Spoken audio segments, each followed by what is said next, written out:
दोस्तों, जब भी हम बाजार जाते हैं कूलर लेने के लिए तो हमें यह पता नहीं होता है कि हमें कौन सा कूलर चाहिए होता है। पर्सनल कूलर चाहिए हमें या फिर हमें चाहिए डेजर्ट कूलर। क्योंकि इसका कारण यह है कि हमें यह नहीं पता कि हमारी आवश्यकता क्या है, जरूरत क्या है, कितने बड़े रूम साइज में कौन सा कूलर हमें लगाना है, हमारा एरिया किस तरीके का है, शुष्क है अथवा यहाँ ह्यूमिडिटी है, तो यहाँ कौन सा कूलर आपको जरूरत पड़ेगी। आपके एरिया की पहचान आपको नहीं होती है। तो ऐसे में क्या होता है कि हम जब भी जाते हैं मार्केट तो सेल्समैन अपने हिसाब से अपनी पसंद का ज्यादा मुनाफे वाला कूलर आपको थमा देता है। तो पैसा और ज्यादा मुनाफा जाता है डीलर की जेब में या शॉपकीपर की जेब में, और आप एक ऐसा कूलर ले आते हैं अपने घर पर जो आपके लिए यूजफुल रहता ही नहीं है। फिर आप बार बार परेशान होते रहते हैं, क्योंकि ये चीज ऐसी है जो रोज रोज तो लाई जाती नहीं। जब भी आप इसको लाते हैं सीजन में और लाने के बाद अगर आप परेशान होते हैं तो इससे बुरी बात कोई नहीं हो सकती।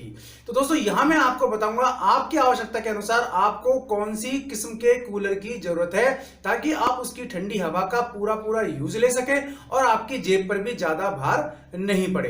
तो दोस्तों, बने रहिए मेरे साथ इसी चैनल पर, न्यूज सपाटा पर। स्वागत है आपका, मैं हूं नीतेश। दोस्तों, अगर वीडियो पसंद आए तो इसे लाइक और शेयर जरूर कर देना, चैनल को सब्सक्राइब भी कर लेना। तो यहां आप इस टेबल को एक बार देख लें तो यहां right cooler type, choosing right cooler type, यानी कि आपको कौन सा कूलर सही रहेगा यह बताया गया है। इसके फीचर्स बताए हैं। सेकंड कॉलम में आपको बताया गया है कूलर का प्रकार, यानी कि किस किस्म का कूलर है, और थर्ड में भी आपको कूलर का प्रकार ही बताया गया है। तो कुल मिला के कूलर की किस्म आप देख लें, ये 3 तरह की किस्म है। कौन सी किस्म का कूलर आपको चाहिए ये आपको इस टेबल को समझने के बाद क्लियर हो जाएगा।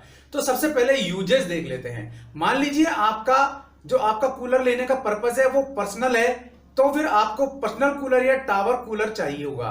तो पर्सनल और टावर श्रेणी के कूलर कैसे होते हैं ये मैंने आपको बताया हुआ है। इसके लिए आप प्लेलिस्ट में जो काफी सारे वीडियोस दिए गए हैं कूलर को लेकर, वहां जाकर के इसको देख सकते हैं।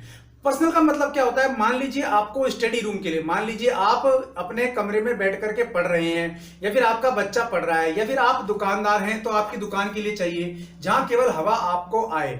अगर इस तरीके का कूलर चाहिए आपको तो ये पर्सनल श्रेणी का कूलर आपको लाना पड़ेगा। और स्पोर्ट कूलिंग का मतलब भी यही है कि मान लीजिए जिस सीट पर आप बैठे हैं उस सीट पर हवा बनी रहे, उस सीट पर ठंडक बनी रहे, तो भी आपको पर्सनल और टावर श्रेणी का कूलर ही खरीदना पड़ेगा। अब इसके ब्रांड्स वगैरह के लिंक मैंने वीडियो के डिस्क्रिप्शन में दे दिए हैं, आप वहां देख लेना कौन सा कूलर आपको लेना है, वहां से ले सकते हैं या मार्केट से भी ले सकते हैं। अब मान लीजिए आपको रूम के लिए चाहिए जहां 2-3 लोग एक साथ बैठते उठते हैं, या फिर रूम है आपका जहां आप रहते हैं, और या फिर आपको आउटडोर के लिए चाहिए, या फिर टेरेस के लिए चाहिए, या फिर बैक यार्ड के लिए चाहिए। तो ये एरिया थोड़ा सा बड़ा होता है, खुला हुआ भी होता है, तो यहां आपको डेजर्ट कूलर की जरूरत पड़ेगी। अब रूम साइज के हिसाब से एक बार देख लेते हैं। मान लीजिए आपका रूम स्मॉल और मिड साइज का है तो आपको पर्सनल और टावर कूलर चाहिए होगा, और अगर आपका रूम मीडियम और लार्ज साइज का है तो फिर आपको डेजर्ट कूलर की जरूरत पड़ेगी। अब क्लाइमेट के हिसाब से एक बार हम देख लेते हैं। ऐसे एरिया जहां नमी रहती है, ह्यूमिड एरिया होता है, जैसे कि मान लीजिए कलकत्ता, वहां नमी रहती है, मुंबई वहां नमी रहती है, फिर नदी किनारे वाले एरिया जहां नमी बनी रहती है, वातावरण में थोड़ी चिपचिपाहट होती है, तो आपको पर्सनल और टावर श्रेणी के कूलर की जरूरत है। क्यों है मैं इसी टेबल में आपको थोड़ी देर में बताऊंगा। और अगर आपका एरिया ड्राई है, मान लीजिए आप राजस्थान में है, मध्य प्रदेश में है, दिल्ली में है, इस तरीके से आप मान लीजिए उत्तर प्रदेश के किसी ऐसे शहर में जहां सूखा एरिया है, तो वहां आपको डेजर्ट कूलर की जरूरत पड़ेगी। अब बात कर लेते हैं आइडियल फॉर टेम्परेचर। ठीक है, अब मान लीजिए आप ऐसे इलाके में रहते हैं जहां तापमान 30 और 40 डिग्री के बीच रहता है। ठीक है, तो यहां आपको पर्सनल और टावर श्रेणी के कूलर की जरूरत पड़ती है, क्योंकि वहां तापमान इस श्रेणी का है कि आपको वहां एयर पर्सनलाइज चाहिए, तो वहां आपको पर्सनल और टावर श्रेणी के कूलर से आपका काम चल जाएगा। और अगर आप मान लीजिए ऐसे एरिया में रहते हैं जहां तापमान 35-40 से लेकर के 50-52 डिग्री तक जाता है, तो वहां आपको डेजर्ट कूलर की जरूरत पड़ेगी। अब कूलिंग एलिमेंट का हम देख लेते हैं। पर्सनल और टावर कूलर आते हैं, इनमें फैंस नहीं होते हैं, इनमें ब्लोवर लगे होते हैं, और उसी के आधार पर आपको जो है एयर फ्लो होता है और हवा पर्टिकुलर लगती है। ठीक है, और अगर आप डेजर्ट कूलर लेते हैं तो यहां आपको प्राइमरी यूजेस के हिसाब से यहां इसमें फैन लगे होते हैं कूलिंग के लिए।